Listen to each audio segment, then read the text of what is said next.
Sir నమస్తే. నమస్తే. గత ఎపిసోడ్లో చూసుకుంటే మీరు చదివిన 7వ సంవత్సరంలో లవకుశల నాటిక గురించి చెప్పారు. దాని తర్వాత ఏం జరిగింది సార్ మీ జీవితంలో? ఈ లవకుశ నాటిక నాకు ఇప్పుడు గుర్తు రావట్లేదు. ఆడియన్స్ ఎంతమంది ఉన్నారని నాకు తెలియదు, కానీ ఆ రోజుల్లో మాది పల్లెటూరు వేటపాలెం అని.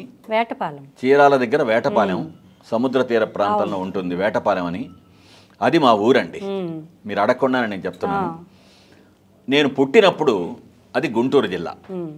ఆ తర్వాత జిల్లాల పునర్విభజన జరిగిన తర్వాత ప్రకాశం జిల్లా అయింది. టంగుటూరి ప్రకాశం పంతులు గారి పేరుతో ఒంగోలు డిస్ట్రిక్ట్ హెడ్ క్వార్టర్స్గా ప్రకాశం జిల్లా అయింది. మొన్నీ మధ్య మళ్ళీ జరిగినటువంటి పునర్విభజన వల్ల బాపట్ల జిల్లా అయింది. సో నేను పుట్టి ఇప్పటికీ 3 జిల్లాలు మారింది. ఈ జీవితం ముగిసే లోపల ఇంకో జిల్లా కూడా ఏమైనా వస్తుందేమో నాకు తెలియదు, కానీ అది మా వేటపాలెం మాది. ఈ వేటపాలెంలో మాది చిన్న ఊరు కాబట్టి అప్పట్లో అందరిళ్లలో రేడియోలు కూడా ఉండేవి కాదు. రేడియోలు కూడా కష్టమే.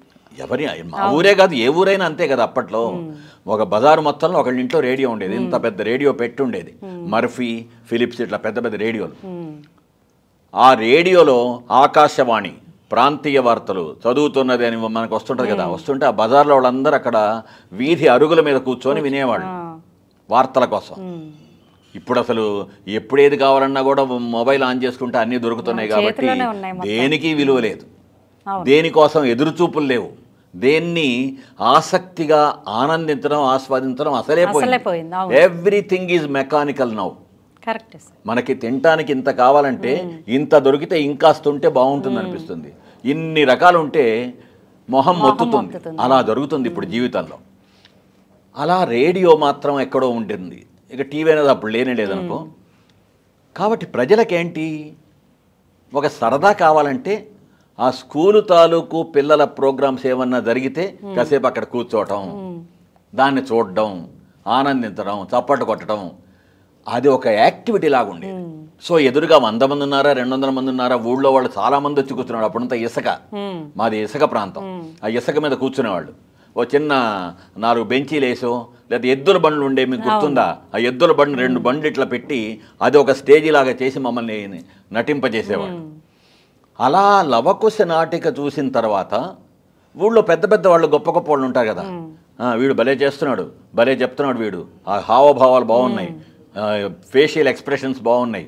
ఇది విన్న తర్వాత ఇక ప్రతి సంవత్సరం వీళ్ళ చేత నాటకాలు వేయించాలని చెప్పి తీర్మానించుకున్నాడు. ఊరి పెద్దలు ఉంటారు. అప్పుడంతా ఊరి పెద్దలు అంటే నిజంగా పెద్దరికంతో ఉండేవాళ్ళు. అది క్రమేణా ఏమైంది, మేము పెద్దవాళ్ళం అనేటువంటి ఒక 3 అక్షరాల ఈజీవో ఉంది కదా, ఈగో. ఆ ఈగో ఎక్కువైపోయి చేయాల్సిన పనులు చేయకుండా చేయకూడని పనులు చేయడం అనేది మొదలైపోయింది. పెత్తందారులు అయిపోయారు. సో పెద్దరికం అంటే ఏంటి, పెద్ద మంచి మనసుతో, పెద్ద మనసుతో అందరికీ పనికొచ్చే పనుల గురించి ఆలోచించి వ్యవహరించడం పెద్దరికం. అది పెద్దరికం అంటే. అలాంటి పెద్దలు ఉండేవాళ్ళు మాకు. వీళ్ళంతా ప్రతి సంవత్సరం ఈ పిల్లల చేత నాటకాలు వేయించాలి, నాటికలు వేయించాలి, పద్యాలు పాడించాలి, సంస్కృత శ్లోకాలు చెప్పించాలి, ఇలా రకరకాలుగా ఉండేది. సో 7వ సంవత్సరంలో ఎప్పుడైతే లవకుశ చేశామో, నాకు తెలిసి ఆ తర్వాత సంవత్సరం చెవిటి పెళ్ళాం అనేటువంటి ద్విపాత్రాభినయం, దాన్ని ఏమంటారో నాకు తెలియదు ఇప్పటికీ. ఒక్కడనే నేను స్టేజ్ మీద ఒకడు ఉంటాం, ఈ చివరికి వెళ్తాం, ఏమే అంటాం, మళ్ళీ ఇటు రావటం, ఏంటండి అంటాం. ఇలా స్టేజ్ మీద అటు కాసేపు ఇటు కాసేపు ఉంటూ చెవిటి పెళ్ళాం అనేటువంటి ఒక ప్రహసనం అనాలేమో దాన్ని, అది చేయడం జరిగింది. ఇప్పుడు మీరు చెప్తుంటే, మీరు అడుగుతుండటం వలన నాకు ఎప్పుడో మరుగున పడిపోయినటువంటి విషయాలు జ్ఞాపకం వస్తున్నాయండి. ఖచ్చితంగా మీకు థ్యాంక్ యూ. అలా చెవిటి పెళ్ళాం అనేటువంటి చెప్పి, నీకు ఎన్నిసార్లు చెప్పాలి అని అంటాం, రకరకాలుగా హాస్యంగా మాట్లాడడం, అని కాసేపు స్టేజ్ మీద అటు మళ్ళీ ఇటు రావటం, అటు పోవటం, ఇటు పోవటం. అప్పుడంతా టెక్నికల్ వాల్యూస్ లేవు కదా, టెక్నాలజీ లేదు కదా, అప్పుడు మామూలుగా చేయటమే మాన్యువల్గా. అలా చేసినటువంటి చెవిటి పెళ్ళాం పాత్ర ఒక సంవత్సరం. ఇంకో సంవత్సరం తెల్ల చీర కట్టుకొని బోడి గుండు చేయించుకొని ఆ బోడి విధవరాలి పాత్రలాగా చేస్తూ అదొక ఏకపాత్ర చేయటం. ఆ ఏకపాత్ర చేసేటప్పుడు మా మాస్టరు నాకు బాగా గుర్తు.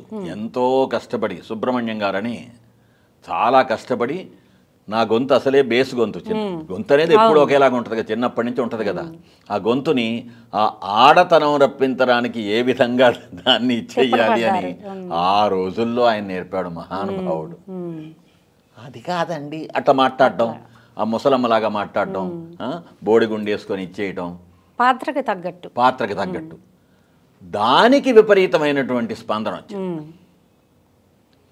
ఆ మరుసటి సంవత్సరం అంటే 7, 8, 9, 10వ సంవత్సరం, 10 ఏళ్ళు అంటే ఇక నా హై స్కూల్కి వెళ్ళబోయే ముందు వీధిబడి పూర్తయ్యేటప్పుడు టెంపర్ దొర, పిట్టల దొర మనకు ఉంది కదా. మరి అప్పుడు ఒక ఆయన మా ఊరి దగ్గర పందిళ్లపల్లి అని ఒక ఊరుంది. ఆ పందిళ్లపల్లిలో సుబ్బారాయుడు గారని ఆయన రాసిన స్క్రిప్ట్ ఇది. ఆయన నాకు మేనమామ. ఆయన స్క్రిప్ట్ రాసి ఆయన వీళ్ళంతా ఏంటంటే ఇదిగో మనోడు యాక్ట్ చేస్తున్నాడు అందరం చూద్దామని చుట్టుపక్కల ఒక మేబీ 7-8 గ్రామాల నుంచే జనం వచ్చేవాళ్ళు. అప్పుడంతా జనానికి ఏంటంటే ఒక మంచి వినోదం, ఒక గంట సేపు చక్కగా కార్యక్రమాలు కదా. ఎవరో పాటలు పాడారు, ఎవరో గంతులు వేశారు, ఎవరో ఏకపాత్ర చేశారు. దీంతో వాళ్ళకి ఆనందం కలిగేదన్నమాట. దీనికోసం వేరే ఊళ్ళ నుంచి వచ్చేవాళ్ళు.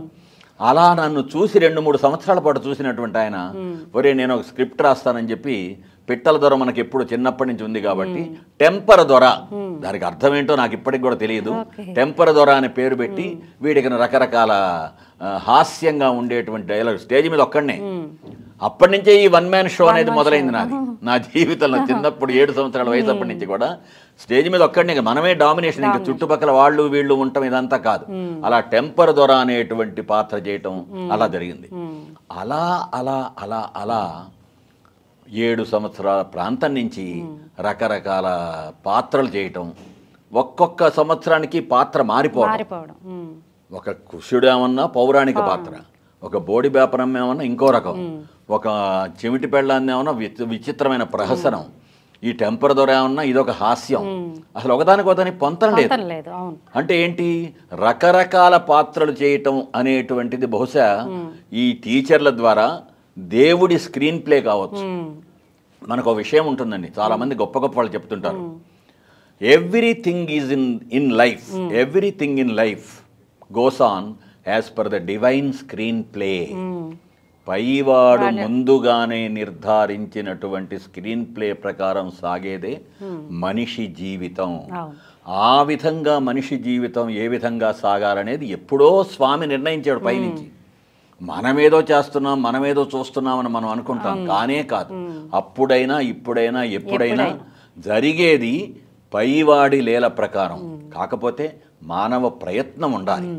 ఈ మానవ ప్రయత్నం గురించి వచ్చే ఎపిసోడ్లో చెప్పుకుందాం. తప్పకుండా. Thank you sir.